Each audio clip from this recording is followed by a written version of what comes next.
यत्कृपातमहं वन्दे श्रीगुरुदीनतारिणं श्रीचैतन्येश्वरं परमानंदमाधवम। हरे कृष्ण। सभी भक्तों का स्वागत है आज के श्रीमद् भागवतम कक्षा में। श्रीमद् भागवत प्रथम स्कंद चौथा अध्याय आज हम प्रारंभ कर रहे हैं। तो कल हमने भगवान के अवतारों के विषय में चर्चा की। 22 अवतारों की जो सूची है वो श्रील सुखदेव गोस्वामी वेदव्यास जी यहाँ पर प्रस्तुत करते हैं और बताते हैं कि अवतारों को किस तरह से पहचाना जाना चाहिए, अवतार कब प्रकट होते हैं, कहाँ प्रकट होते हैं, ये सारी जो बातें हैं उसमें तीसरे अध्याय में विस्तार से बताई गई है। विस्तार मतलब थोड़ा संक्षिप्त है, लेकिन इसका विस्तार 11वें स्कंद में अधिक मात्रा में होता है। तो कुछ भक्त पूछ रहे थे कि भगवान के अवतारों के विषय में और भी थोड़ा डिटेल है, तो उसके विषय में आप बताइए। जैसे भगवान श्री कृष्ण के 3 प्रमुख रूप है। कल हमने देखा इंद्रारी व्याकुलम लोकम मृदयंती युगे युगे। भगवान कृष्ण हर युग में अवतार लेते हैं। जो परिभाषा सूत्र है तीसरे अध्याय का जो श्लोक हमने देखा कि वहाँ पर कहा जाता है कि एतचांस कला पुंश, भगवान के एक तो अंश आते हैं या कला आते हैं यहाँ पर जो अवतार लेते हैं, लेकिन मुख्य अवतारी कौन है? वो है भगवान कृष्ण। तो भगवान कृष्ण से ही सारे रूप प्रकट होते हैं। जैसे मैंने कल उदाहरण दिया था, एक बीज जब हम जमीन में लगाते हैं तो उससे पेड़ उगता है और पेड़ों को कई सारे फल लगते हैं और फलों में कई सारे बीज होते हैं। वो बीज और जो मूल बीज लगाया गया उनमें कोई अंतर नहीं होता है, बिल्कुल भी कोई अंतर नहीं होता है। उसी तरह से मूल भगवान कृष्ण और उनकी जितने सारे अवतार हैं उनमें अंतर नहीं है। तो अंतर कहाँ है उसका थोड़ा एक 5 मिनट में आपको समरी में बताता हूँ। तो भगवान श्री कृष्ण के 3 प्रमुख रूप है जिसको कहा जाता है स्वयं रूप, स्वयं प्रकाश और तदेकात्म। तो स्वयं रूप कौन सा है? भगवान श्री कृष्ण का वृंदावन का जो रूप है वो कहा जाता है स्वयं रूप। यही से सारे अवतारों की निर्मिति होती है। तो ये जो रूप है भगवान का वृंदावन छोड़ के कहीं नहीं जाता है, इसके लिए इसको कहा जाता है स्वयं रूप। तो इसको स्वयं रूप क्यों कहा गया है? क्योंकि भगवान को ये जो मूड है खुद का, मैं एक व्रजवासी हूँ, मैं एक ग्वाला हूँ और मैं अपने निजी लोगों के साथ वृंदावन में रहता हूँ, गायों के बीच में गोचारण लीला करता हूँ, वेणुनाथ की लीला करता हूँ, चीरहरण की लीला करता हूँ, रास की लीला करता हूँ। ये जो मूड है इसको कहा जाता है स्वयं प्रकाश। तो ये जो रूप है भगवान का वृंदावन छोड़कर कभी भी बाहर नहीं जाता, तो उसको कहा जाता है स्वयं रूप। स्वयं रूप से 2 रूप आते हैं, उसको कहा जाता है प्रभाव और विलास और वैभव। प्रभाव और वैभव। तो वैभव प्रकाश या प्रभाव प्रकाश ऐसा उनको कहा जाता है। प्रभाव और वैभव ये उनके 2 शॉर्ट फॉर्म है। मूल उनके नाम आते हैं वैभव प्रकाश और प्रभाव प्रकाश। तो प्रभाव प्रकाश चीज को कहा जाएगा। प्रभाव प्रकाश मतलब कृष्ण का वही रूप है और उसी के रूप के जैसे दिखने वाले अन्य रूप आपको विस्तृत रूप में दिखेंगे। जैसे भगवान श्री कृष्ण ने जब रास लीला की तो वैसा ही रूप आपको हर गोपिका के साथ दिखेगा। या द्वारका की जो रानी है महिषी जिनको कहा जाता है, 16,108 रूप जो उन महिषियों के लिए भगवान ने धरे वो एक जैसे ही थे, एक ही स्वभाव के थे। गोपिकाओं के साथ जब रास कर रहे थे तो वो मूल रूप से के जैसा ही दूसरा रूप था और उसके स्वभाव के जैसा ही उसका स्वभाव था। रास विहारी ही थे सब, अलग कुछ नहीं था। तो उसे कहा जाता है प्रभाव प्रकाश। दूसरा है वैभव प्रकाश, जहां पर कृष्ण अलग अलग रूप धारण करते हैं, अलग अलग वस्त्र धारण करते हैं, अलग अलग कारण वहां पर होते हैं, अलग अलग मूड वहां पर होते हैं। जैसे भगवान का वैभव प्रकाश, सबसे पहला वैभव प्रकाश आता है बलराम जी, है भगवान ही लेकिन रंग बदल गया। तो वो क्या हुआ? भगवान का वैभव प्रकाश, जहाँ पर उनके शरीर का रंग बदल गया। व्यक्ति वही है, सिर्फ रंग बदला है लेकिन उसका नाम बदल जाता है, उसको कहा जाता है वैभव प्रकाश। जब भगवान कृष्ण अपने रूप को बदलते हैं, मूड को बदलते हैं, ड्रेस को बदलते हैं, कुछ और एडिशनल चीज़ें धारण कर लेते हैं, तो उसमें दो रूप पड़ते हैं। उसको कहा जाता है विलास और दूसरा कहा जाता है स्व अंश। तो विलास में दो रूप पड़ते हैं, एक का है प्रभाव और एक है वैभव। तो प्रभाव प्रकाश कौन सा है? प्रभाव प्रकाश वो है जहाँ पर कृष्ण ही है, लेकिन वो मुख्य उसमें चार हाथ होते हैं। तो चार हाथों में भी पहले चार प्रमुख जो रूप है, जिसको कहा जाता है वासुदेव, अनिरुद्ध, संकर्षण, प्रद्युम्न। तो ये जो मुख्य चार रूप है जिनसे बाकी सारे रूप अप्रकट होंगे, उसको कहा जाता है प्रभाव प्रकाश। जो मुख्य चार है, चतुर्व्यूह, मुख्य चतुर्व्यूह को कहा जाता है प्रभाव प्रकाश, जिसमें आते वासुदेव, अनिरुद्ध, संकर्षण, प्रद्युम्न, जिनसे बाकी सब आएंगे, उसको कहा जाता है प्रभाव प्रकाश। दूसरा है वैभव विलास, जिसमें यही चार रूप अब और अलग अलग रूप लेंगे। जैसे मान लीजिए कि वसुदेव है, पहले चतुर्व्यूह के जो वसुदेव है, तो वसुदेव के हाथ में क्या होगा? चार हाथ होंगे, जिसमें शंख, चक्र, गदा, पद्म आएगा। तो यही चार आयुधों की जब जगह बदली जाती है, तो 24 रूप तैयार होते हैं, जिसको कहा जाता है वैभव विलास। समझ रहे हैं आप लोग? तो चार आयुधों की पोजीशन बदल गई तो 24 रूप तैयार होते हैं, उसको कहा जाता है वैभव विलास। दूसरी कैटेगरी आती है स्व अंश। तो स्व अंश में क्या आएगा? भगवान के पुरुष अवतार आएंगे और लीला अवतार आएगा। लीला अवतार में फिर भगवान मत्स्य, कूर्म, वराह, ये भगवान ही है, लेकिन अब इनका रूप ही बदल गया है, कार्य एक ही रहेगा, लेकिन रूप बदला है, मूड बदल चुका है। इसके लिए डिस्प्ले करने के लिए अभी आप रासलीला मत्स्य अवतार के साथ नहीं कर पाए, आप नरसिंह अवतार के साथ रासलीला नहीं कर पाए, अभी कूर्म के साथ क्या रासलीला करेंगे? हालांकि व्यक्ति वही है, लेकिन रूप बदलने के कारण, मूड बदलने के कारण उतना उनका जो पूरी शक्ति है उसका डिस्प्ले अभी यहाँ पर नहीं हो पाएगा। और सबसे उच्चतम जो भगवान की शक्ति है वो माधुरी है। तो यहाँ पर माधुरी का तो कोई सवाल ही नहीं उठता। नरसिंह देव के साथ क्या रासलीला करेंगे? देख के सब डर के भाग जाएंगे।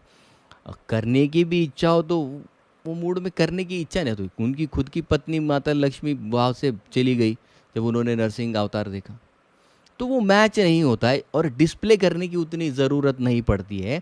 इसके लिए उसको कहा जाता है स्व अंश। है भगवान ही, लेकिन अंश में ही कुछ ही हद तक अपनी भगवत्ता को प्रकट करेंगे। तो उसमें कई सारे अवतार, जैसे कुर्म है, वराह है, नरसिंह है, वामन है, ये सारे भगवान के स्व अंश हो जाते हैं।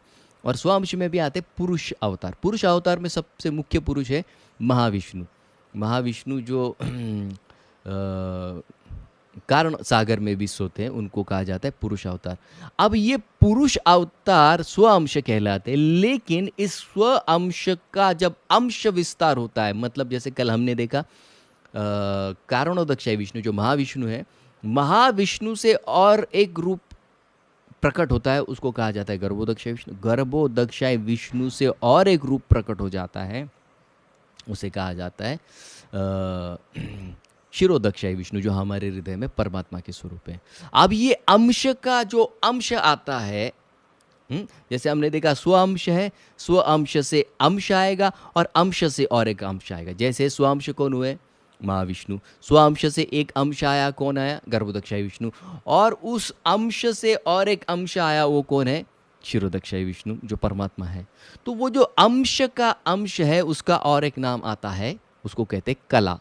तो क्षीरोदक्षाय विष्णु जो हमारे हृदय में बैठे हुए हैं, वो कहलाते हैं कला। गर्भोदक्षाय विष्णु क्या है? अंश, जो कि स्व अंश मतलब महाविष्णु से प्रकट होते हैं।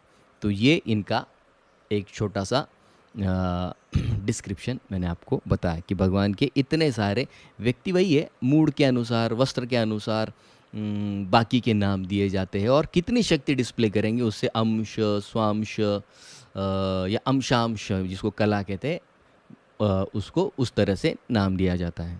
जैसे ब्रह्मा जी ब्रह्म संहिता में ये श्लोक गाते, दीपार्चिरे वही दशांतरम अभ्युपेत्ते। जैसे एक मुख्य में मोमबत्ती है, उस मोमबत्ती से बाकी की सारी मोमबत्तियाँ जलाई जाती है। लेकिन बाकी की मोमबत्तियाँ, जैसे मान लीजिए ये मोमबत्ती 100 वाट की है, बाकी की भी सारी 100 वाट की ही है, लेकिन जलाई किसने? ये मुख्य जो मोमबत्ती थी उसने। ये जलेगी तो वो जलेंगे, इसके बगैर वो है ही नहीं, तो ये नहीं तो वो नहीं, इसलिए कृष्ण नहीं तो बाकी कोई अवतार नहीं आएगा। समझ रहे? तो भगवान कृष्ण मुख्य है और बाकी के अवतार उनसे ही प्रकट होते हैं। तो आइए अब चलते हैं चौथे अध्याय की तरफ। चौथे अध्याय में जहाँ पर हमने देखा कि तीसरा अध्याय श्रीमद् भागवत की महिमा से अंत होता है, श्रीमद् भागवत और भक्ति की महिमा से अंत होता है।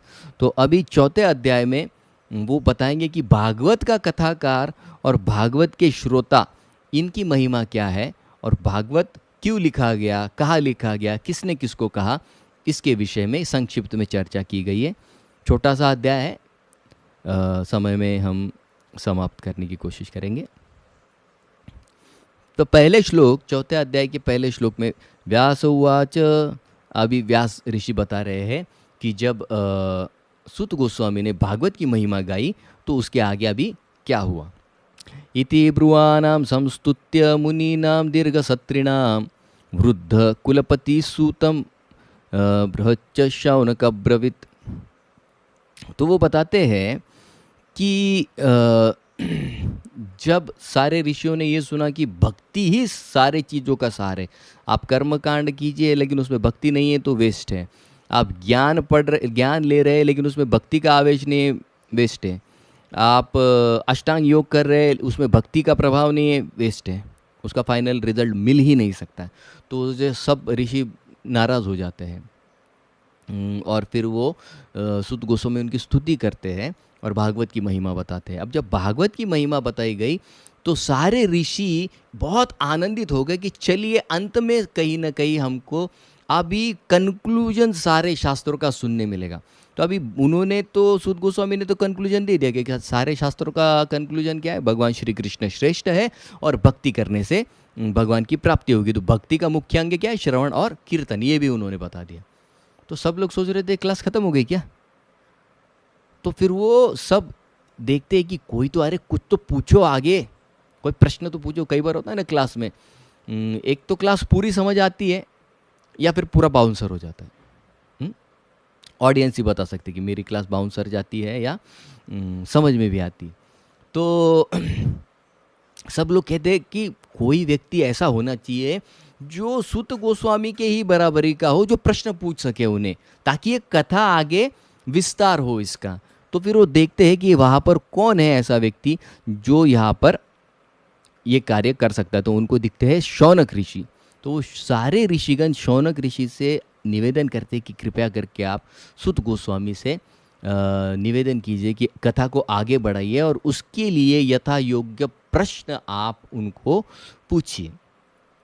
तो अब यहाँ पर सारे ऋषियों ने शौनक ऋषि को चुना। तो क्यों चुना? तो इस श्लोक में वो बताते हैं कि उनको क्यों चुना। वृद्ध शौनक ऋषि उन सारे ऋषियों में उम्र के हिसाब से वृद्ध थे। कुलपति, एक बहुत उच्च कुल से वे उनका जन्म था। बहुऋचव, बहुऋचव मतलब जैसे सूत गोस्वामी सारे शास्त्रों में पारंगत थे, सारे शास्त्रों का ज्ञान रखते थे, उसी तरह से शौनक ऋषि भी सारे शास्त्रों को जानते थे।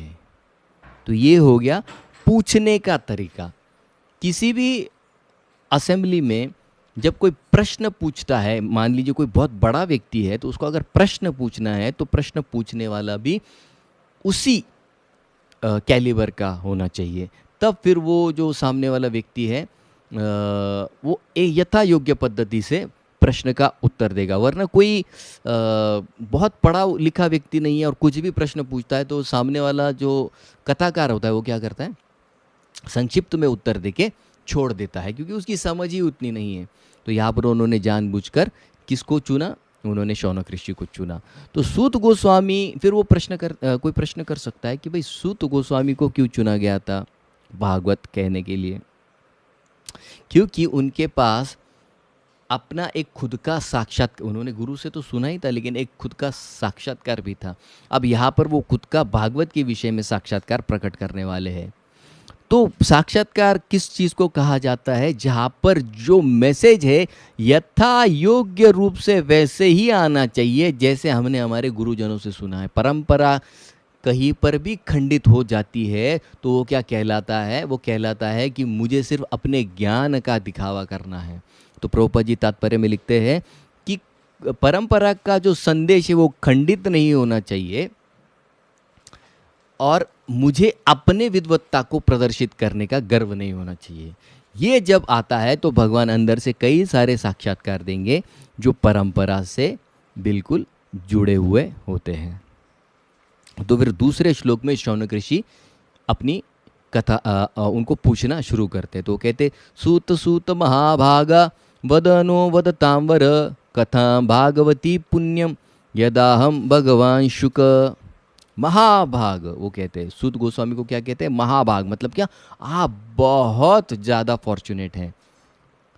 तो दो बार वो कहते हैं सूत सूत। अभी एक ही व्यक्ति को दो बार क्यों नाम लिया जाता है? तो वो जब सारे ऋषियों ने उनकी तरफ देखा, शौनक ऋषि की तरफ, कि कृपया करके आप कथा को तो वो भी चाहते थे कि कथा आगे बढ़े। तो जो उनको इतना आनंद हुआ कि अभी मैं सूत गोस्वामी को प्रश्न पूछूंगा और कथा भगवान कृष्ण के विषय में मुझे सुनने मिलेगी। तो इतने आनंदित थे कि उन्होंने सूत गोस्वामी को दो बार सूत सूत। मतलब क्या? उत्सुकता इतनी है, जैसे कोई अच्छी चीज़ हमको जब मिलती है तो बांटने की इच्छा होती है, तो हम क्या, ए सुन सुन सुन सुन सुन।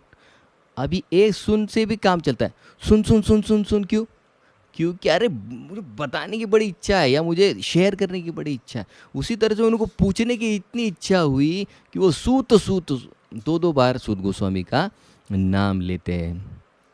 तो फिर वो कहते हैं आप क्या कीजिए, वद हमको बताइए, वदताम डिटेल में बताइए कौन सी कथा। कथा मतलब क्या? कथाम भागवतीम, ये भागवत की जो कथा है वो बताइए। कैसी है वो कथा? पुण्यम, बहुत पुण्य से भरी पड़ी हुई है। इसलिए किसी को अगर पुण्य कमाने की इच्छा है, घर बैठे पुण्य कमाने की इच्छा है, तो सबसे पहले घर में भागवत लेके आ रही है। क्योंकि भागवत महात्म्य में कहा गया है कि जिस घर में भागवत है उस घर में सारे तीर्थों का वास है। आपको पैसा खर्च करके कई तीर्थ पे जाने की जरूरत, सारे तीर्थ उनके घर में निवास करते। ये शक्ति है, सिर्फ आपने पढ़ा भी नहीं, खोला भी नहीं, घर में रखने से भागवत कहते हैं कि सारे तीर्थ घर में रखने के समान। भगवान श्री कृष्ण साक्षात घर में है, उस घर में यमराज के दूत देखेंगे भी नहीं। देखिए ये है भागवत की महिमा। तो कहते पुण्य, अगर किसी को पुण्य कमाना है तो बस भागवत पढ़ते रहिए। इतने पुण्य के भागी होंगे, इतने पुण्य के भागी होंगे कि आप गिनती नहीं कर पाएंगे। और अब शौनक ऋषि उनको प्रश्न पूछना शुरू करते हैं। वो पहला प्रश्न करेंगे कि हाँ, हमको शौनक ऋषि अभी प्रश्न क्या करेंगे सूत गोस्वामी को कि हमें भागवत का इतिहास, अभी यहाँ पर इस चैप्टर में 3 प्रश्न पूछेंगे। वो 3 प्रश्न का विस्तार पूरे पहले स्कंद में होगा। तो ये 3 प्रश्न आप ठीक से सुनिए। पहला प्रश्न वो पूछेंगे कि हमें भागवत का इतिहास बताइए। तो उसमें क्या पूछते हैं? कस्मिन् युगे प्रवृत्तेयम स्थानो वा केन हेतुना कुत संचोदित कृष्ण कृतवान संहिता मुनि। वो कहते हैं कस्मिन् युगे, कौन से युग में कहा गया था? प्रवृत्तेय स्थाने, कौन से स्थान में कहा गया था? केन हेतुना, और कौन से हेतु से ये संहिता, मतलब भागवत को संहिता यहाँ पर कहा गया है। कृष्ण वेद व्यास जी ने इसकी रचना किस कारण से की, किस जगह पर की और किस प्रेरणा से की, ये 3 विषय पर हमें आप बताइए। पहला प्रश्न, 3 विषय 3 प्रश्न नहीं, ये पहले प्रश्न में 3 चीज़ें पूछ रहे हैं। भागवत क्यों लिखा गया, भागवत कहाँ लिखा गया और भागवत किसकी प्रेरणा से लिखा गया, ये हमें आप बताइए।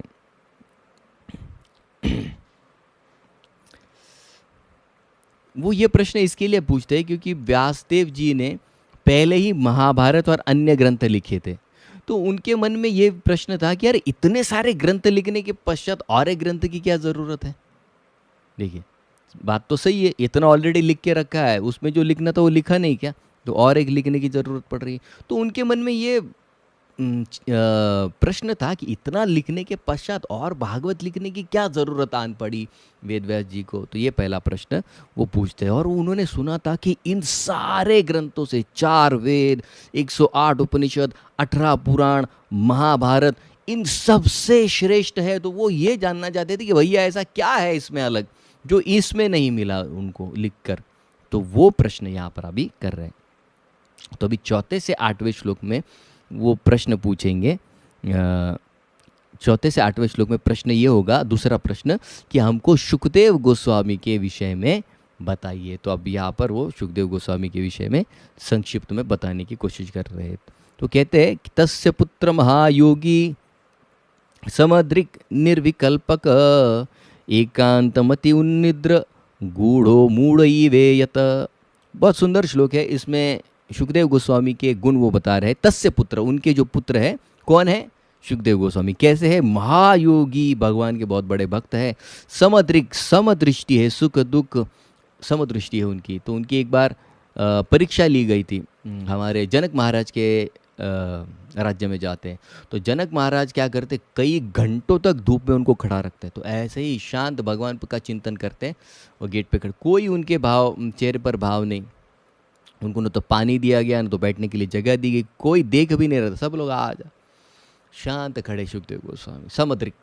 उसके पश्चात फिर वो जानना चाहते कि इनका इंद्रियों पर निग्रह कितना है। तो क्या उन्होंने क्या किया कि राजा से मिलने जाने का जो रास्ता था उस पर उन्होंने क्या किया, उनके जिह्वा पर खड़ी शक्कर रख दी। शक्कर का बड़ा ऐसा एक टुकड़ा रख दिया। तो अभी शक्कर का नाम सुनते हैं हमारे मुंह में पानी आ जाता है। तो वहाँ तक पहुँचने तक उनके मुंह में लाल का एक बूंद नहीं आया। तो शक्कर का टुकड़ा वैसे के वैसा ही उनके जीवा पर था। तो ये नियंत्रण था। उसके बाद और एक परीक्षा ली उनकी।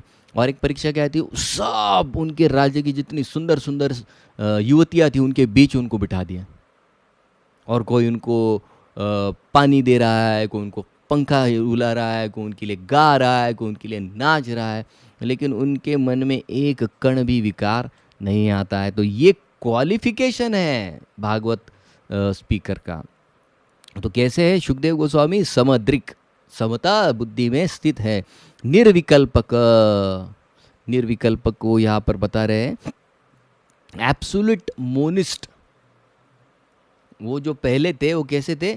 भगवान के ब्रह्म रूप का वो चिंतन करते थे। एकांतमति, और भगवान की ब्रह्म रूप में उनका मन पूरी तरह से लग चुका था। उन्निद्र, उन्निद्र का वो यहाँ पर बताते हैं सरपास्ट निसेंस, मतलब तीनों गुणों के ऊपर वो थे।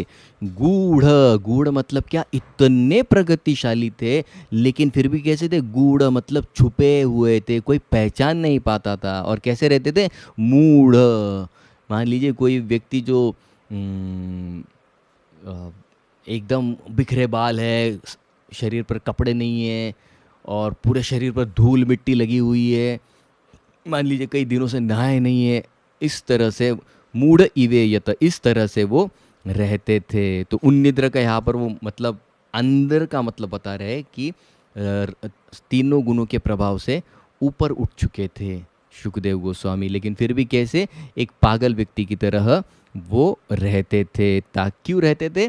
ताकि याद कीजिए कल के चैप्टर में हमने जो सुना था, माता के गर्भ से क्यों नहीं आना चाहते थे?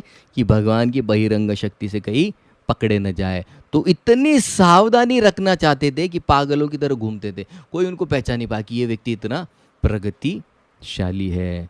और जब फिर वो ये बताया कि निर्विकल्प मतलब पूरी तरह से भगवान के ब्रह्म रूप में वो उनका मन चिंतन लग चुका था, ऐसा व्यक्ति इस तरह से क्यों रहता था? तो फिर वो बता रहे हैं कि कैसे वो निर्विकल्प है, मतलब इतने एब्जॉर्ब थे भगवान के चिंतन में कि उन्हें होशो हवास भी नहीं था कि आजू बाजू में क्या हो रहा है। तो उसका एक उदाहरण यहाँ पर 5वें श्लोक में बताते हैं। वो बताते हैं दृष्ट्वा अनुयताम ऋषिम आत्मजाम अपि अनंगम अपि अनग्नम। अनग्नम मतलब क्या? कि पूरी तरह से वो विवस्त्र, जब घर से निकले तो कैसे निकले? पूरी तरह से विवस्त्र वो निकले। और जब वो विवस्त्र निकले घर से तो क्या हुआ, देव्या रिय परी दधौ न सूतया। तो जब वो घर से विवस्त्र निकले तो उन्होंने देखा कि वो एक नदी के किनारे से जा रहे हैं, जहाँ पर देव्या मतलब सुंदर सुंदर युवतियाँ वहाँ पर विवस्त्र होकर स्नान कर रही हैं। तो ये दृश्य देखने के पश्चात अभी क्या हुआ कि बेटे ने तो घर छोड़ दिया, तो पिता पुत्र पुत्र पुत्र करते हुए उनके पीछे भाग रहे। तो जब उन लड़कियों ने पहले देखा कि सुखदेव गोस्वामी जा रहे हैं और इधर उधर देख रहे हो, तो उन्होंने बिल्कुल शरीर पर कपड़े नहीं पहने, वो वैसे उनकी नहा रही थी, खेल रही थी पानी में। लेकिन जैसे ही पीछे से उनके पिता, जो कि बहुत बुजुर्ग है उम्र में, बहुत बूढ़े हैं उम्र से, तो उनको देखते ही क्या करती है, तुरंत वो अपने कपड़े पहन लेती है। तो ये जब होता है तो फिर व्यास मुनि नाराज हो जाते हैं कि अरे कमाल है, ये लड़का 16 साल का है, पूरा हष्ट पुष्ट है, सुंदर है, कमल नयन है, घुंघराले बाल है, बड़ा ललाट है, भुए उसकी बाण की तरह है। इतना सुंदर होने के पश्चात ये स्त्रियों ने तो बिल्कुल कपड़े नहीं पहने, और मैं इतना बूढ़ा कपड़े पहना हुआ व्यक्ति, मुझे देख के उन्होंने तुरंत अपने शरीर को ढक लिया। तो जाकर पूछते हैं वेद व्यास जी कि आपने ऐसा क्यों किया। तब वो स्त्रियां कहती है कि आपकी मति में क्या है, आपकी मति में शब्द यहाँ पर भिदा, भिदा मतलब क्या, आप डिस्टिंक्शन करते हैं, आप भेद करते हैं, आप स्त्री और पुरुष इनमें भेद करते हैं। भेद किया तभी तो शादी की है ना, है कि नहीं। जो एक ही स्तर पर सबको देखता है, आत्मा के स्तर पे, तो वो देखेगा कि आत्मा ने तो कपड़े पहने, किसी ने स्त्री के कपड़े पहने, किसी ने पुरुष के कपड़े पहने। वो देखेगा कि आत्मा, आपने भेद किया है, इसके लिए आपके लिए स्त्री अलग है, पुरुष अलग है। तो इसके लिए आपको देखकर हमने क्या किया, कपड़े पहन लिया। लेकिन आपके पुत्र कैसे है, विविक्त दृष्टे, वो सबको एक ही समान आत्मा के स्तर पर देखते हैं। और प्रभुपाद फिर अंत में लिखते हैं, ये स्त्रियों ने ऐसा क्यों किया। वो स्त्रियों को पूछा, आपको क्या पता, आपको क्या पता कि ये लड़के में भेदभाव करने की वृत्ति नहीं है। तो वो स्त्रियां वहां पर बताती है कि हम स्त्रियों के पास वो कला है जिससे पुरुष के मन में क्या भावना प्रकट हो रही है ये तुरंत समझा जाता है। ये भगवान ने उन पर विशेष कृपा दी है। इससे क्या सीखते हैं कि स्त्रियों से सावधान रहना चाहिए, वो तुरंत मन की बात समझ जाते हैं। यहाँ पर मैं नहीं कह रहा हूँ, यहाँ पर लिखा हुआ। फिर छठे श्लोक में वो कहते हैं, कथम अलक्षित पौर है संप्राप्त कुरजंगल उन्मत्त मुक जड़वत विचरण गज सहवया। तो कहते हैं, तीसरा प्रश्न अभी पूछ रहे हैं कि जब ये विवस्त्र ऐसे सुखदेव गोस्वामी जब हस्तिनापुर के लिए यहाँ पर शब्द इस्तेमाल किया है गज सहवये। तो गज सहवये का मतलब क्या है, हस्तिनापुर। हस्तिनापुर मतलब क्या, दिल्ली। तो जब दिल्ली में वो पहुँचे तो वहाँ के जो लोग थे उन्होंने उनका स्वागत किस तरह से किया, क्या वो उनको पहचान पाए या नहीं पहचान पाए। तो यहाँ पर वो ये प्रश्न पूछ रहे हैं और इसका उत्तर 19वें अध्याय में, आखिरी अध्याय में, जहाँ पर सुखदेव गोस्वामी का एंट्री होता है, वहाँ पर इसका उत्तर मिलेगा। तो इस तरह से सुखदेव गोस्वामी जो है जड़वत घूम रहे थे। इसके लिए कोई व्यक्ति साधु है या नहीं ये उसके वाणी से पता चलता है, उसके पहरावे से नहीं पता चलता। इसलिए साधु का दर्शन से ज़्यादा साधु की वाणी बहुत ज़्यादा ज़रूरी है, क्योंकि उसी से क्या होता है, हृदय में परिवर्तन आता है। सातवें इसमें वो पूछते हैं, कथम मा पांडवेयस्य राजर्षे मुनिना सह संवाद संभूतत्त यत्रेषा सात्वती श्रुति। वो पूछते हैं कि सारे श्रुति का जो सार है श्रीमद् भागवत, तो वो उन्होंने परीक्षित महाराज को कैसे बताया, वो दोनों कहाँ मिले और उन दोनों की मुलाकात से ये श्रीमद् भागवत कैसे प्रकट हो गया। अब वो ये प्रश्न इसके लिए पूछते हैं कि अरे 7 दिन 7 रात सुखदेव गोस्वामी ने परीक्षित राजा को भागवत सुनाया, ये हो ही नहीं सकता। क्यों नहीं हो सकता, तो उनके मन के विचार 8वें श्लोक में बता रहे थे। स गोदोहनम मात्रेन ही गृहेषु गृहमेदिना। किसी भी घर पर जब सुखदेव गोस्वामी भिक्षा मांगने के नाम से जाते थे, भिक्षा मांगने के लिए नहीं जाते थे, भिक्षा मांगने के नाम से जाते थे। तो कितने समय तक रुकते थे? गो दोहन मात्रे न, गाय को दोहने में जितना समय लगता है उतना ही समय रुकते थे। और रुक कर क्या खड़े रह के देखते थे? नहीं, तब तक वो भगवान के विषय में बताते थे। ये साधु का कार्य है। साधु ये नहीं है कि जा जा के भीख मांगे। साधु वो है जो जा जाकर भीख मांगने के नाम से भगवान कृष्ण के विषय में ज्ञान देता है, वो साधु है। इसके लिए वो कह रहे हैं कि ये व्यक्ति तो खाली गाय धोने के समय तक रुकता था, 7 दिन 7 रात एक जगह बैठ के कैसे एक राजा का संग किया? तो ये प्रश्न उनके मन में आता है। और तीसरा जो है परीक्षित राजा के विषय में, फिर अभी 9वें से 12वें श्लोक में वो पूछ रहे। अब तक उन्होंने किसके विषय में पूछा? वेदव्यास जी के विषय में पहले पूछा, फिर बाद में शुकदेव गोस्वामी के विषय में पूछा, और अब तीसरे इसमें 9 से 12वें श्लोक में वो परीक्षित राजा के विषय में अभी पूछ रहे हैं। तो 9वें श्लोक में पूछते हैं, तस्य जन्म महा आश्चर्य कर्माणि च गृणीहन। वो कहते हैं कि कृपया करके हमको जन्म, परीक्षित राजा का जन्म और कर्माणि, उनके कर्म बताइए जो कैसे थे। फर्स्ट क्लास भगवान के डिवोटी थे। तो ये वो 9वें श्लोक में पूछते हैं। 10वें और 11वें श्लोक में वो अब ये बताएंगे कि परीक्षित राजा जैसा व्यक्ति घर कैसे छोड़ सकता है। तो उनके 10वें और 11वें श्लोक में उनके गुण अभी बताएंगे। स सम्राट कस्य वा हेतो पांडुना मानवर्धन। वो कहते हैं कि वो तो सारे पृथ्वी के सम्राट थे। कस्य हेतो, किस कारण से उन्होंने पांडुना मानवर्धन, जो पांडवों का मानवर्धन कर रहे थे, पांडवों की शोभा को, पांडवों के यश को बढ़ा रहे थे। वर्धना प्राय उपविष्टो गंगायाम। तो कहते प्राय उपविष्ट मतलब क्या? उन्होंने राज्य छोड़ दिया और गंगा जी के किनारे तट पर बैठकर उपवास करने लगे। अनधृत्य अधिराट श्रियाम। अनधृत्य मतलब सारी राजपाट के कार्यों को छोड़कर, श्रियाम सारी संपत्ति को छोड़कर, अधिराट जो संपत्ति उनको अपने पूर्वजों से मिली थी सब छोड़कर वो गंगा जी के किनारे पर क्यों बैठे हैं? फिर वो कहते हैं 11वें श्लोक में और एक उनके विषय में बताते हैं, नमन्ति यत् पाद निकेतनात्मनः शिवाय हानिय धनानि शत्रव कतम स्ववीर श्रियमंग दुस्त्यजाम। वो कहते हैं कि ये वो व्यक्ति थे जो पूरे पृथ्वी के सम्राट है। शत्रु इनके यद पाद निकेतनात्मन, उनके पैर छूते थे सारे शत्रु। देखिए और कैसे थे? शिवाय हानिय धनानि शत्रव, सारे शत्रु पैर छूते ही थे। कथम स वीर, बहुत वीर थे। श्रिय बहुत सुंदर थे। और क्या था? और सारे ऐश्वर्यों से परिपूर्ण थे। दुस्त्यज, ये तीनों चीज़ें जो छोड़ने के लिए अत्यंत मुश्किल है, ये चीज़ों को इतने आसानी से, इतना ही क्या उन्होंने सहासुभी अपने जीवन को त्यागने की बात कैसे उनके मन में आई? हमको इसके विषय में पूरी जानकारी दीजिए। तो फिर वो पूछते कि शरीर तो नहीं छोड़ना चाहिए, तो क्यों नहीं छोड़ना चाहिए था शरीर?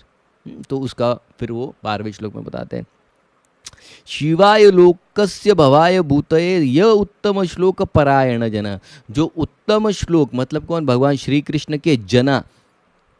परायण मतलब जो सतत चिंतन करते हैं भगवान श्री कृष्ण का, ऐसे जो जन है वो क्या करते?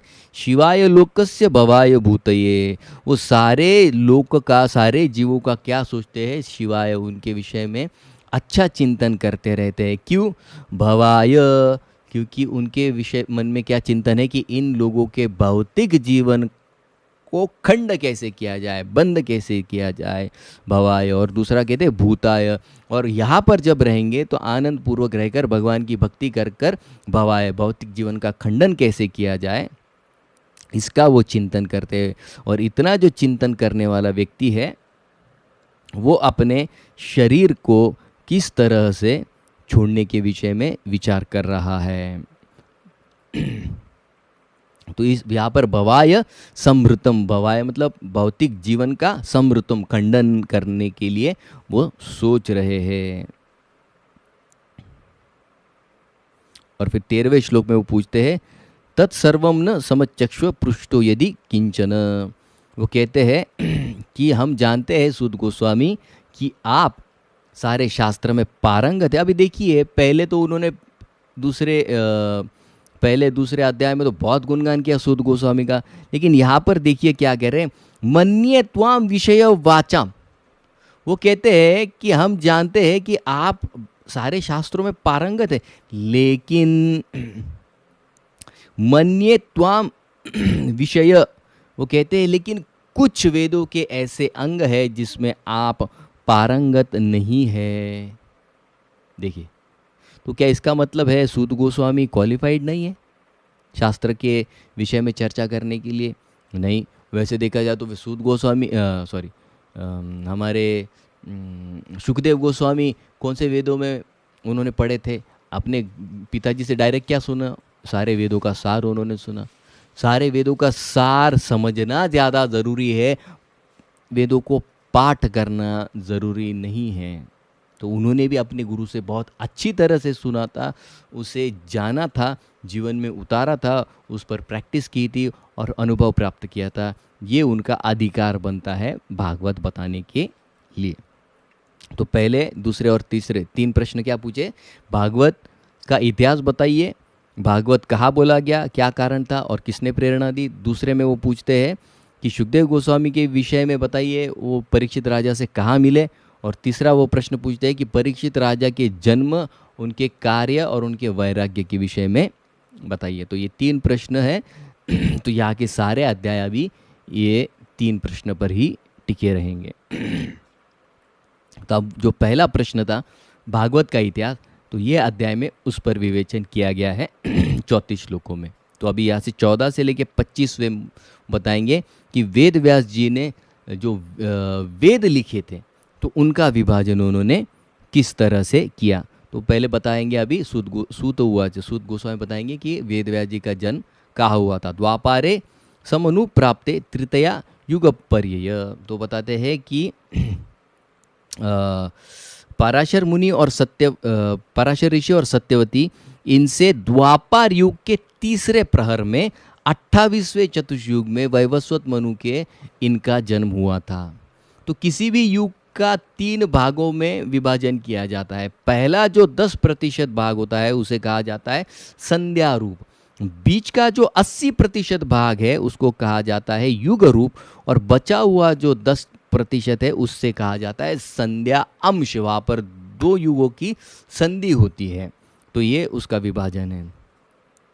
अब होता क्या है, जब इनका जन्म हो जाता है, सारे शास्त्रों को अपने पिता से वो ग्रहण करते हैं, तो 16वें और 15वें और 16वें श्लोक में बताएंगे कि वेद व्यास जी एक दिन क्या कर रहे हैं, अपने आश्रम में, बद्रिक आश्रम में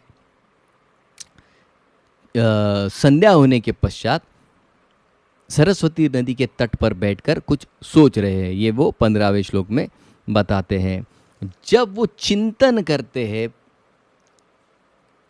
तो किस विषय पर चिंतन करते हैं, तो वो यहाँ पर बताते हैं, परावरज्ञ स ऋषि काले न अव्यक्त रमहसा। तो बताते हैं कि जब उन्होंने चिंतन किया तो उन्होंने क्या देखा कि रमहसा, काल के वेग से हर युग में जो अच्छे अच्छे गुण हैं उनका नाश होने लगता है। और आने वाला युग कौन सा था?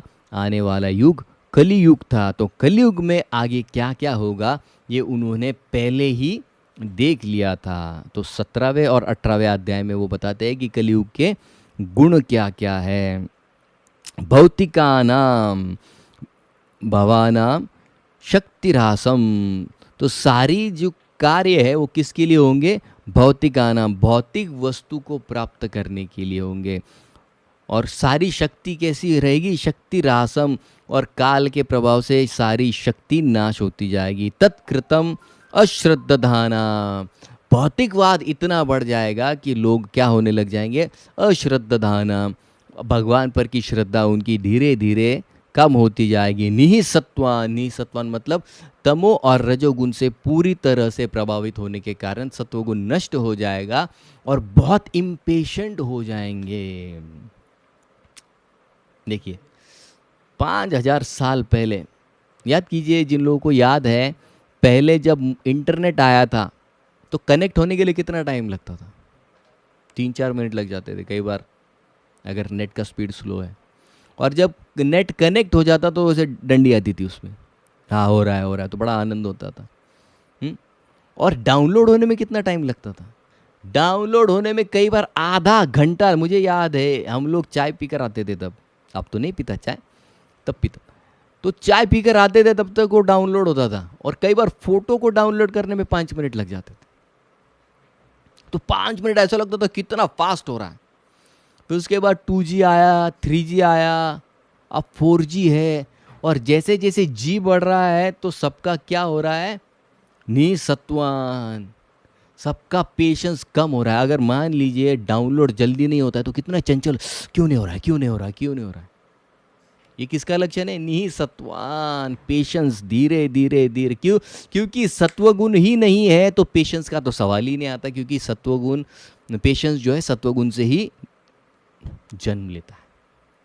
तो देखिए 5,000 साल पहले बताते हैं निसत्वान, रजोगुण और तमोगुण, जल्दी चाहिए, जल्दी खाना, जल्दी चाहिए, जल्दी हजम करो, जल्दी उसको निकालो, नहीं निकलता है तो 10 गोलियां लो निकालने के लिए, जल्दी खाओ, जल्दी निकालो और जल्दी मर जाओ।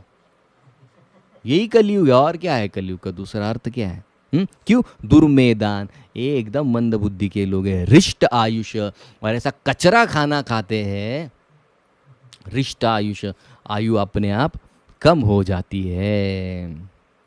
18वें श्लोक में बताते हैं दुर्भागान, अत्यंत दुर्भागी है, और भगवान से क्या करते हैं? दूर भागते हैं। दुर्भागान, दुर्भागी होने के कारण। जनान वीक्ष, और वीक्ष मतलब ये सब देख रहे हैं मुनि कौन? वेद व्यास जी। दिव्य न चक्षुषा, अपने दिव्य दृष्टि से देख रहे। सर्ववर्णाश्रमानाम यद्दधौ, और फिर ऐसा जो ह्रास हो रहा है धर्म का, उसे बचाने के लिए क्या कर रहे हैं? दधो, विचार कर रहे हैं। हितम अमोघ दृक्, सबका हित करने के लिए। अमोघ दृक् मतलब क्या? सारी शक्तियों से, ज्ञान की सारी शक्तियां जिनके पास थी, ऐसे वेद व्यास जी चिंतन कर रहे हैं कि अब कैसे सबको बचाया जाए। तो अब जब चिंतन कर रहे हैं कि सबको कैसे बचाया जाए, तो अब 19वें श्लोक में वो बताते हैं चतुर्होत्र कर्म शुद्धम प्रजानाम वीक्ष वैदिकम। तो वो बता रहे हैं यहाँ पर कि उन्होंने ये जो सारे वेद शास्त्र है, इनकी रचना किस चीज़ के लिए की थी? तो व्यास देव जी ने किस चीज़ के लिए इन सब की रचना की थी? क्या सोचकर किया था? तो व्यास देव ने ये सोचकर किया था कि जब वैदिक कर्म कांड में लगेंगे तो धीरे धीरे क्या होगा? शुद्धम, मन शुद्ध होने लग जाएगा। किन लोगों के लिए? जो ज्ञान, योग और भक्ति के लिए पात्र नहीं है, कम से कम कर्म कांड करते करते धीरे धीरे पात्र हो जाएंगे। पहले ज्ञान में आएंगे, फिर योग में आएंगे, और फिर भक्ति से जुड़ेंगे। तो शुद्धिकरण के लिए उन्होंने कर्मकांड की विधि दी थी, यज्ञ की विधि दी थी। देखिए कर्मकांड विधि, कई बार लोग घर पे यज्ञ करते हैं, और यज्ञ करते समय वो जो पुरोहित आता है वो पहले बोलता है चाय दो। तो चाय तो कहीं आती नहीं है शास्त्र में, देखिए। तो चाय का और यज्ञ का क्या संबंध है? संबंध ही नहीं है। और यज्ञ एक ब्राह्मण नहीं करता है, ये यज्ञ करने के लिए 4 ब्राह्मण लगते हैं। आप बोलेंगे इतना खर्चा तो नहीं कर सकते, तो फिर भूल जाइए। और उसमें भी डालडा नहीं लगता है, शुद्ध गाय का घी लगता है। अभी आपके पास सारी जर्सी गाय है तो शुद्ध गाय दूध आएगा कहाँ से? तो डालडे से कोई देवता नहीं आएगी, उल्टा होता है। उसमें एक शब्द है प्रत्यवाय, प्रत्यवाय लगता है। प्रत्यवाय समझते हैं आप लोग? प्रत्यवाय मतलब अगर यज्ञ में कहीं त्रुटि रह जाएगी तो उससे क्या होता है? यज्ञ का रिजल्ट उल्टा हो जाता है। इसके लिए आज देखिए सब लोग गरीब ही गरीब है, खाली ब्राह्मण जो है वो पैसे कमा रहा है, क्योंकि ब्राह्मण ने जो किया उससे आपको लाभ ही नहीं हुआ, उल्टा पाप देकर चला गया। वो तो पाप का भागी बन ही गया, वो आपको भी पाप में जोड़ के लेके गया। कोई भी यज्ञ करने के लिए 4 प्रकार के ब्राह्मण लगते हैं। एक होता है होता। होता मतलब क्या? जो शास्त्रों से, वेदों से, खास करके ऋग्वेद से, जहाँ पर सारे यज्ञ की विधि दी गई है, उसमें से वो योग्य प्रकार के जो ऑफरिंग्स है, ऑब्लेशंस में क्या क्या डालना है ये बताया। उद्गाता, उद्गाता गाता मतलब जो गायन करेगा, सामवेद से जो गायन करेगा। अध्वर्यु, यजुर्वेद से कौन से चीज़ के लिए कौन सी सामग्री किस मात्रा में होनी चाहिए यजुर्वेद से बताया जाएगा, वो वहाँ पर से कोट करेगा। और आखिरी जो होता है ब्रह्मा, तो ब्रह्मा मतलब क्या, कहीं भी त्रुटि हो जाए तो तुरंत रोकता है, ये मंत्र गलत हो गया, इसका उच्चारण गलत, रोको फिर से गाओ। तो सुपरवाइजर लगता है। अभी इतना खर्चा करेंगे आप लोग, बताइए मुझे। एक एक लेता है 10-10 हज़ार, 40 हज़ार तो ये हो गए, सामग्री का 15 हज़ार 20 हज़ार अलग, उसके लिए आने जाने के लिए गाड़ी का पेट्रोल भी वो लेता है। अब कैसा ब्राह्मण है, अब क्या फल मिलेगा आपको ऐसे ब्राह्मण से? 4 लगते। अब किसको पता है अथर्ववेद, यजुर्वेद, सामवेद, ऋग्वेद? नहीं पता है। तो उसके लिए शास्त्र भागवत उसी के लिए तो लिखा गया है भैया। नहीं जमता तो छोड़ दो, भागवत पढ़ो और नाम जप करो, सारे यज्ञ का फल बैठे बैठे घर में मिल जाएगा। इसके लिए व्यास जी ने फिर वो 20वें श्लोक में ये सारी चीज़ें बताते हैं कि किस तरह से उन्होंने जो एक प्रमुख वेद था उसके 4 भाग किए। और 4 भाग किसके लिए किए? जो इनका इधर जो बहुत भरा हुआ है ना, उनके लिए, हमारे लिए नहीं। तो हमारे लिए अलग प्रोविज़न किया। तो उन्होंने क्या किया, जो एक वेद था, ब्रह्मा जी के 4 मुख से 4 वेद निकलते हैं, लेकिन होता क्या है कि जब वो बोलते हैं तो सारे मंत्र मिक्स हो जाते हैं, तो कौन सा मंत्र कौन से शास्त्र का ये पता ही नहीं चलता है। तो वेद व्यास जी ने क्या किया, वो 4 वेद के जितने भी मंत्र थे अपने अपने वेद में डाल दिए। तो संकलन किया उन्होंने, अपना कोई निर्माण नहीं किया।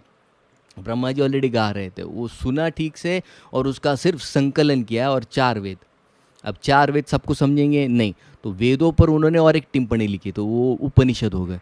तो उपनिषद भी नहीं समझा तो उन्होंने ब्रह्म सूत्र लिखा, और ब्रह्म सूत्र भी किसी को नहीं समझा तो बोले ये तो बहुत ही डिफिकल्ट है। तो फिर उन्होंने एंड में क्या लिखा, सबका सार लिखा, जिसको कहते हैं श्रीमद् भागवत। तो ये 20वें श्लोक में वो बताते हैं। 21वें और 22वें श्लोक में वो बताते हैं कि किन ऋषियों को उन्होंने ये सब बांटा, ये ज्ञान जो 4 वेदों का है, किस ऋषि को किस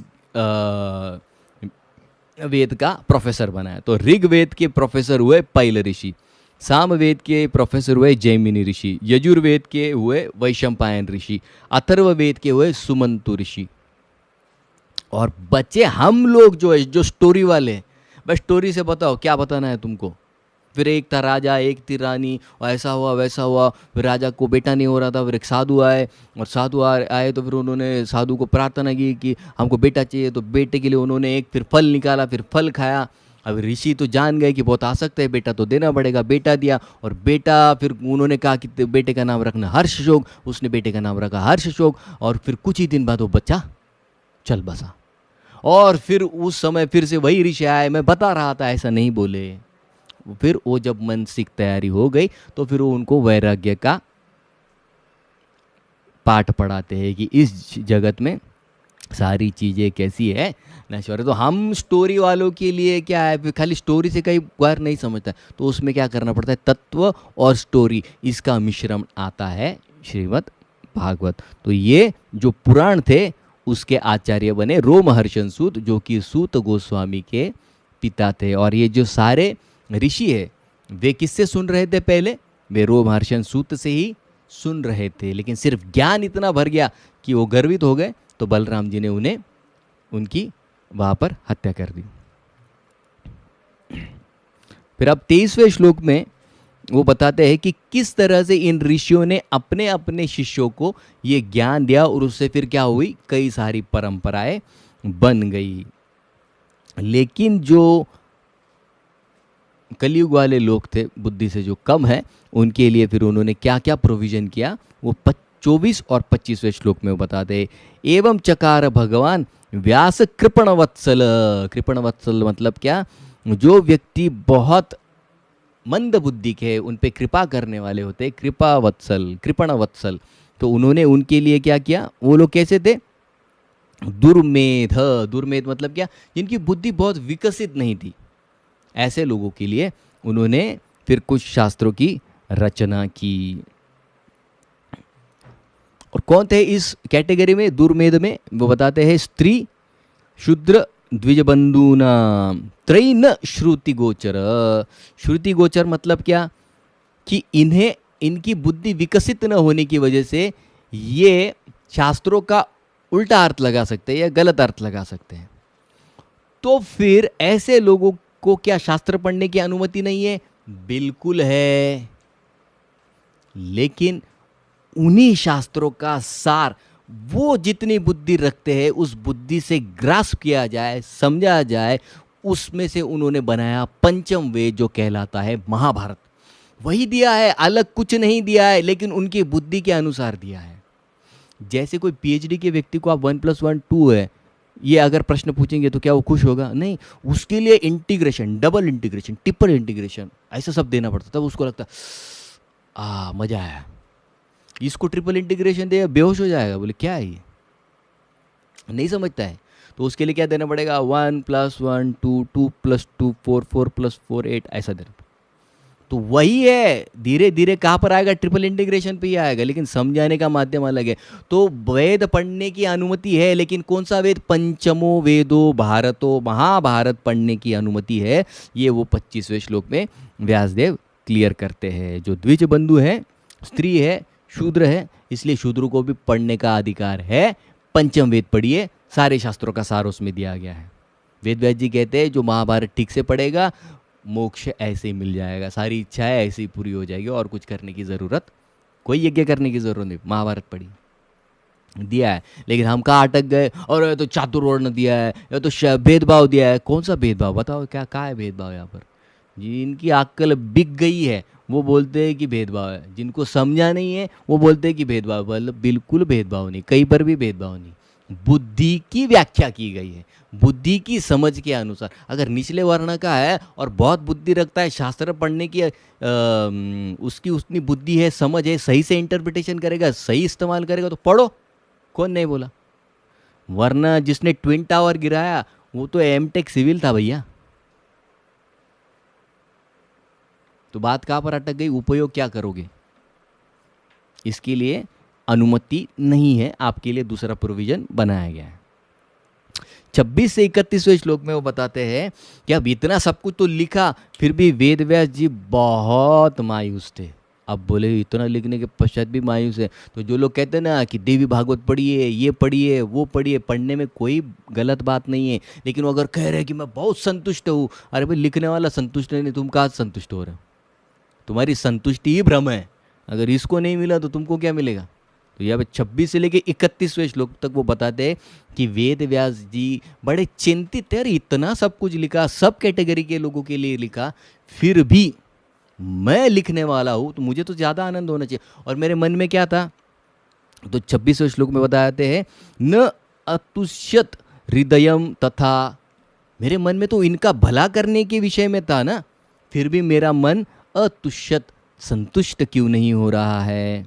ये वो खुद को बोलते हैं। और फिर 27वें श्लोक में वो बताते हैं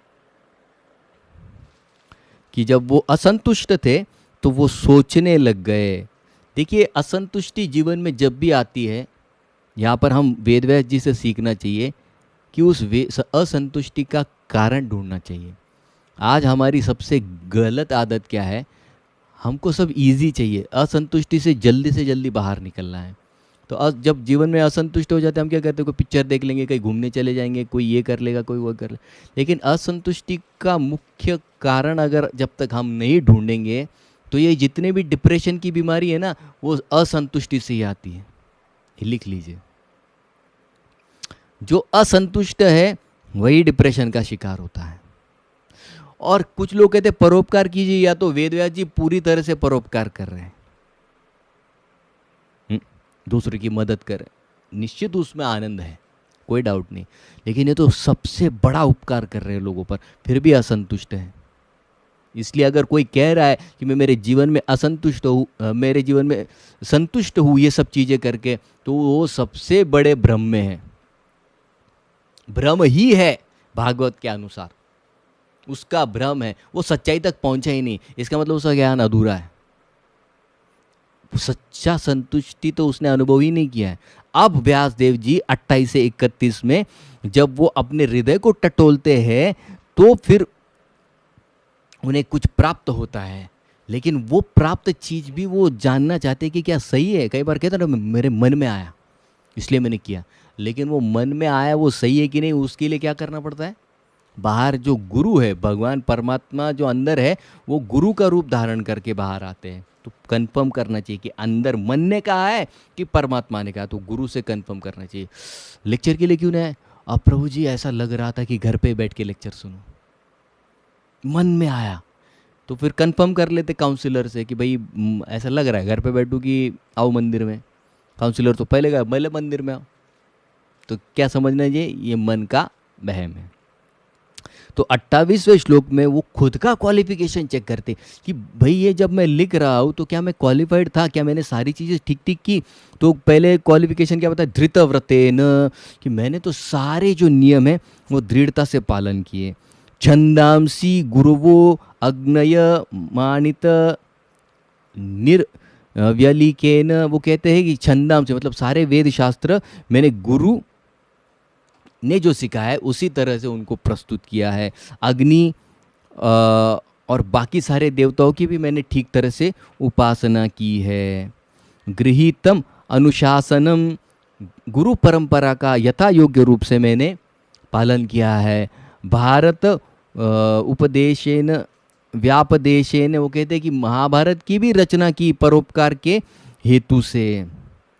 लेकिन इतना सब होने के पश्चात भी मुझे संतुष्टि नहीं आ रही है। असंपन्न इवा भाति ब्रह्मवर्चस्य सत्तम, वो कहते हैं कि असंपन्न, मुझे ऐसा लग रहा है कुछ अधूरा अधूरा महसूस हो रहा है, मुझे पूरी तरह से संतुष्टि नहीं प्राप्त हो रही है। इसका क्या कारण है?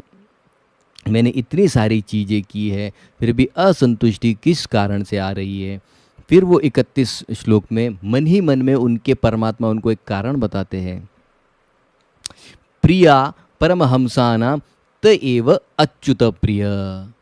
तो उनके मन में एक विचार आता है कि शायद सभी बाकी लोगों की तो मैंने सोची, लेकिन क्या है, प्रिय परमहंसानां, भगवान के जो प्रिय भक्त है उनके लिए मैंने कुछ नहीं किया। और भगवान के, कृष्ण के जो प्रिय भक्त है उनके लिए क्या चाहिए, उनको तो सिर्फ भगवान कृष्ण की लीला सुननी है। तो वो कहते हैं कि अरे हाँ, अच्युत प्रिय, भगवान को जो सबसे आनंद देने वाली वस्तु है उनकी खुद की लीलाएं। क्यों? फिर ये तो कोई कोई अगर खुद के बारे में गुणगान सुनता है तो प्रॉब्लम है कुछ? तो नहीं, प्रॉब्लम नहीं है। वो लीलाएं भगवान को भी आनंद देती है, हमको भी आनंद देती है, हमें पापों से भी मुक्त करती है, हमारी वासनाओं से भी मुक्त करती है। इसलिए उनको सुनना ही साधना बनाया गया है। देखिए, ये नहीं कि भगवान खुद का गुणगान करना चाहिए, नहीं, वो लीलाएं ही इस तरह से रची गई है, उनका स्वभाव इस तरह से है। मान लीजिए कोई रैली जाती है, तो रैली आप खाली बाहर से देखिए 2 मिनट, तो देखते देखते आपके मन में आएगा फेंको मारो, क्यों? क्योंकि वो रैली का प्रभाव है। उस तरह से कृष्ण लीला का प्रभाव क्या होता है, अपने आप चित्त शुद्ध हो जाता है और भगवान की तरह आकर्षित होने लगता है। और भगवान को भी आनंद आता है कि जब कोई उनके विषय में सुनता है। इसलिए भगवान विष्णु का एक नाम क्या है, विष्णु स्तुति प्रिय। जो भगवान की स्तुति करता है उनको निश्चित रूप, अरे हमारी स्तुति करने पे आनंद आता है। वो प्रभु जी बोलते हैं कि अरे वो आज ऐसा फीडबैक आया आपको, उसने लिखा नीचे सिंपल क्लास, समझ में आ रहा है, तो मुझे इतना आनंद होता है। अरे चलो भाई, कुछ लोगों को तो समझा, मुझे आनंद होता है, तो भगवान को नहीं आनंद होगा? अरे क्या लीला की, बड़ा सुंदर था, बड़ा आनंद आया। विष्णु स्तुति प्रिय। तो तब वेद व्यास जी को पता चलता है कि अरे हाँ, शायद ये एक चीज मुझसे रह गई। तो कोई पूछ सकता है कि अरे वेद व्यास जी में भी त्रुटि है? नहीं, समझने का मुद्दा ये है कि वो भगवान के अवतार है।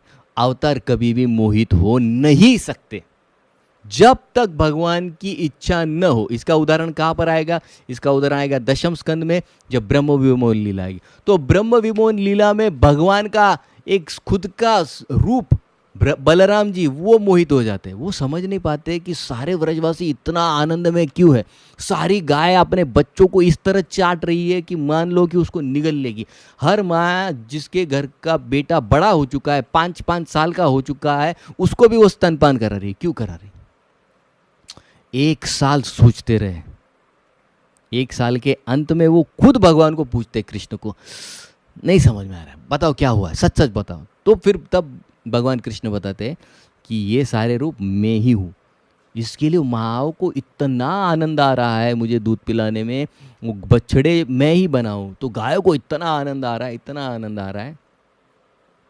तो इसके लिए अगर हमको जीवन में वास्तविक आनंद प्राप्त करना है तो हमको भगवान से जुड़ना होगा।